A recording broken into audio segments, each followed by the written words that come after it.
In today's hospitality world, there's one word that's completely changing the game: personalization. It's really the secret sauce that turns a simple stay into an experience someone will never forget. So, how do we get it right? Let's dive in. Hello, everyone. I'm a hotel AI expert, and it's a real pleasure to welcome all of you from the Europe Hotel School to this online learning journey. The future of our industry is being shaped right now by incredible technology and a renewed, almost obsessive focus on the guest experience. And that's exactly what we're here to unpack today. So here's our roadmap. We're going to tackle this in 5 key parts. First, we'll ask, what really is the power of personalization? Then, we'll get practical and look at the art of paying attention. From there, we'll get into the super important topic of using data responsibly. After that, we'll find that perfect balance between technology and the human touch. And finally, we'll see how all of this ties together to build the one thing that matters most: lasting guest loyalty. Okay, let's jump right into part 1, understanding the true power of personalization. I want to be clear, this is about so much more than just good service. This is about transforming transactions into real human relationships. This right here shows the fundamental shift in thinking. On one side, you have transactional service. It's anonymous, it's reactive, it's just an exchange of money for a room. But on the other side, that's where true hospitality begins. It's personalized, it's proactive, and it's all about creating a meaningful connection that makes a guest feel like a person, not just a reservation number. So when we use this word personalization, what are we actually talking about? Well, at its core, it's the simple practice of tailoring what we do, our services, our conversations, to fit a guest's specific preferences and their history with us. The goal here isn't just to be efficient, it's to create an emotional response. It's all about making every single guest feel truly seen, understood, and genuinely valued. And that leads us perfectly into our second section, the art of attention, because this is where the theory gets real. It's all about observing what's happening and then, crucially, acting on it. You know, every single guest interaction is a goldmine of information, if you're paying attention. We're talking about things like their preferred room type, maybe the kind of pillow they ask for, or their go-to drink at the bar. These details, from big things like dietary needs down to small things like a birthday, they are the building blocks of a truly personal experience. And the impact when you act on these details, it's huge. Just imagine a guest returns, and their favorite type of water is already waiting for them in the room. Or you're able to offer them that corner suite they love without them even having to ask.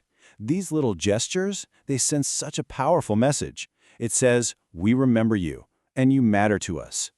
So the process is actually pretty straightforward, but it's incredibly powerful. Step 1, observe. You have to listen, you have to watch. Step 2, record. Document that information, ethically of course. And step 3, act. Proactively use what you've learned to make their next stay even better. This simple loop creates this amazing cycle of recognition and value. Now that second step, recording information, brings us to a really critical topic in the modern world. That's section 3, using data responsibly. This is all about navigating that delicate balance between providing incredible service and respecting personal privacy. And this is the question we have to ask ourselves constantly. How do we use the information we have to provide genuine care to make our guests' lives better without ever crossing that line where they feel like they're being watched or intruded upon? Think of this as your ethical rulebook. First, transparency is key. You're only using data to improve their stay. That's how you build trust. Second, make sure it's relevant. The personalization should feel natural and helpful, not, creepy. And finally, and most importantly, respect.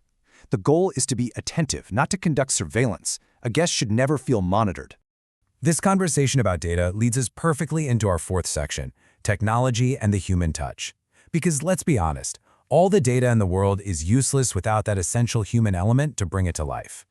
Of course, to do this for hundreds or thousands of guests, we absolutely need modern tools. Things like CRM systems are vital. They allow us to create these rich guest profiles so that every single person on our team, from the front desk to housekeeping, is on the same page. That's how you deliver consistent, personal service.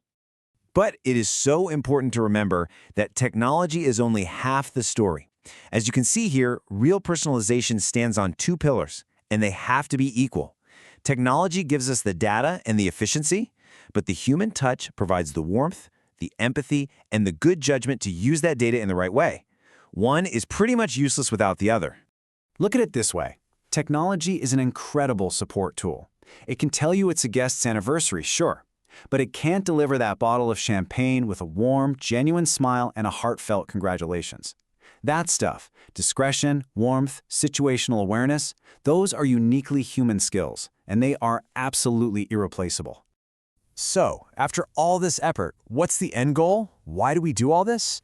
Well, that brings us to our final section, and it's the ultimate payoff: building enduring guest loyalty. I love this quote. The emotional connection created through recognition and thoughtful service is much harder to imitate. Think about it. Any of your competitors can build a nice hotel or offer a cheaper rate. But that genuine emotional connection you build through personal service, that is your unique, unbeatable competitive advantage. And when you get this right, the results are just incredible. You're not just getting another booking, you are forging a real emotional bond with your brand. You're turning guests who are satisfied into advocates who are passionate. You're building relationships that last a lifetime, and that is the true foundation of success. And you know, this power is never more clear than when things go wrong. In service recovery, knowing your guest's history is like a superpower. A tailored, sincere apology to a loyal guest can do way more than just fix the problem. It can actually strengthen their trust and deepen their loyalty. You can literally turn a negative into a huge positive. So, as we wrap up, I want to leave you with a question to think about as you move forward in your careers. In an industry that's so full of systems and standards, what will be your personal touch? What unique art of attention is going to define the kind of hospitality that you offer the world? Thank you so much for your time.